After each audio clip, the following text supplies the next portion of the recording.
Jai Shri Ram, Jai Shri Krishna, Jai Shri Lakshmi Nrsimha. So now I shall explain that the ancient word of Rishika and Tushara is actually the ancient word of Russia. Russia today is present in the northwestern portion of India, the more fertile parts of Russia and basically livable parts of Russia are present in the northwestern parts of India. I shall clearly explain this with a zoom in to the world. So here we can see, I am zooming from India and we can see that Moscow is present somewhere here and India is here, and before I start I pay my obeisances to the ancient language of Sanskrit and its wonderful etymology and its wonderful study, scriptures, etc., because that is the cradle of civilization across the world, and it is very important for us as humans to understand that our civilizations have begun from India, and India is a center point of the world, and while predicting astrological events we take India as a center, especially the city of Ujjaini in the center point of India, and from there we reckon different countries. Currently the name of Russia, which is today's topic, is derived from the word Rishika or the word Tushara in Sanskrit. Tushara means ice and Rishikas are the fierce warriors present in the northwestern part of India. So Tushara means ice, and Russia is quite a cold country. So that's why we are calling this area Tushara. And we also find one very interesting observation that Rishikas were present in the northwestern portion of India. And this is also proven by the Rishika article. And the Greco-Bactrian areas as seen here, this is the Greco-Bactrian kingdom and here is India. It is exactly northwest to India, and as we go further northwest we find Russia. And here is our Rishika article of Wikipedia, where it is clearly mentioned that the Sauvira, Sindhu, Balochistan, Afghanistan, etc., the Kamboja kingdom and other kingdoms have been clearly mentioned, and the Brihat Samhita, which is a very ancient text as seen from this image here. Not only that, it is a text that was written before Christ, and in that text we have it clearly mentioned that the Tushara kingdom is present in the northwest. I refer the esteemed viewers to the Brihat Samhita chapter 14, Kurma Vibhaga, where it is clearly mentioned that Russia is towards the northwestern part of India, and this Russia is mentioned in the two words Tushara and Rishika. Rishika is, Wikipedia calls it a possibly mythical type, but actually it is a very powerful area, and since the modern humans have been able to live in extremely cold places, we can take the purview up to Russia, and it is thus proven that Russia is, the root word of Russia is Rishika or Tushara. If we reverse these words and mix them up together, we get the word Russia. So my dear friends, we need to understand that many countries, I shall make many more videos on different parts. For example, Iran is derived from the word Arya, and many civilizations were present in this ancient country before, this tract of land. So that's why it's called Arya. And various kingdoms in the south also have been clearly mentioned. And China is also a Sanskrit word, which is accepted by modern historians as China of Sanskrit. And in the same way, Brahma, the ancient Sanskrit word for Burma, is also an origination from the ancient great Sanskrit language. And the Brahmaputra, as misspelled today, is the Lohitya river, and that means the daughter of Brahma or Burma, which come from the Burma. So basically the ancient Burma was spread up to that area, and it's Brahma, it's not Burma.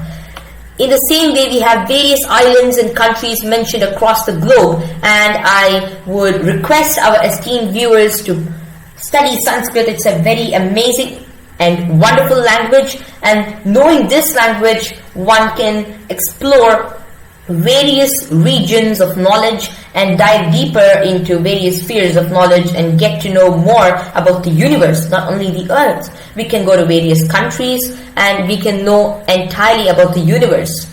Basically, the universe is such a wonderful and beautiful place, and we all need to know that the ancient Indian sages knew everything about every part of this universe, and every part of this universe was mapped well by them, and they knew everything about this place.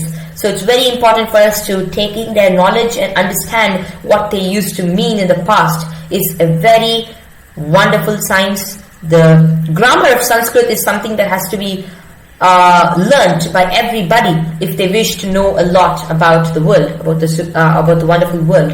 So thereby it's proven that Rishika or Tushara is the origination for the word Russia. I shall make other videos for other countries in the same way. Not a single inhabited and important country has been left from the purview of Brihad Samhita. So Varahamira was a very great astronomer and astrologer. Not only that, he was a very great topographer and was an amazing mapper. He used to do everything astrologically and astronomically around the world, and therefore we need to respect the ancient sages' books. And not only him, he has given credit to various other ancient sages who lived before him. So my dear friends, please understand that the ancient cultures of India are very profound and very deep, and we all need to know. We all need to do a lot of more research on these subjects. Here are some of the words that are really marking. Northwest India. So Northwest India is where the Tusharas lived, and they were very powerful and very fierce warriors, and that has also been clearly explained in the Brihad Samhita. Fierce warriors known as the Tusharas, and fierce warriors known as the Vrishikas. So Rishikas also the same, and and they have been mentioned in the Mahabharata, the Markandeya Purana, Patanjali's Mahabhashya, and the Ramayana as mentioned here. So it's mentioned almost everywhere, and we need to understand that Russia wasn't completely uninhabited. Just below, southern parts of USSR were inhabited places, and today's Russia is derived from Sanskrit. So thank you. Jai Shri Ram, Jai Shri Krishna, Jai Shri Lakshmi Narasimha. One thing I found very interesting was this image, and here it has been mentioned the different names of rivers in Russia. My pronunciation of Russian rivers will not be very, very good, but Volga, Pichora, Dwina, Vishera, etc. are various names of Russian rivers, and the Sanskrit equivalents are just amazing. Volga is Balga. I don't know whether this is a very good etymological explanation, but Pichora and Pichora is really amazing. In the same way, we have Vishera and Visara. Visara means abundance, and Vishalya also means abundance. And Varzuga, Varshauga, torrent, and Varsha Auga, that means a torrent of water. Voronya is the name of a Russian river, and in Sanskrit we have Varunya. Varunya means coming from the god of water. It is pure Sanskrit. Pregolya, Pragalya, that which falls off. Narva, Narba, to move. Kuma and Kuma is actually a lake. Tereshka, Taras, that means energy, or Tejas also. Tereshka can mean Tejas. Kama, Kama is wild and desirous. Samara, Samara is battle. Kokshaga, Kokaha, that is white horse, Kokaha, that has become Kokshaga here. Moksha is the name of one river, that is salvation. Moksha means mukti or salvation in Sanskrit, divine salvation that we get after acquiring devotion and knowledge. Avacha is Avachya, and Avachya is southern. Lokanka is Ganga, or Lokanka is also a Sanskrit word. Lokanka means the point of the universe. So all of these rivers are Sanskrit rivers, Sanskrit names. So we need to get up and understand that our world is really, really influenced by this language, and studying it would be of immense value and benefit to every one of us. So thank you. Jai Shri Ram, Jai Shri Krishna, Jai Shri Lakshmi Narasimha. Yes, and please note this also down, that the Shaka Dvipa, basically it is called the Shaka area, as colored over here.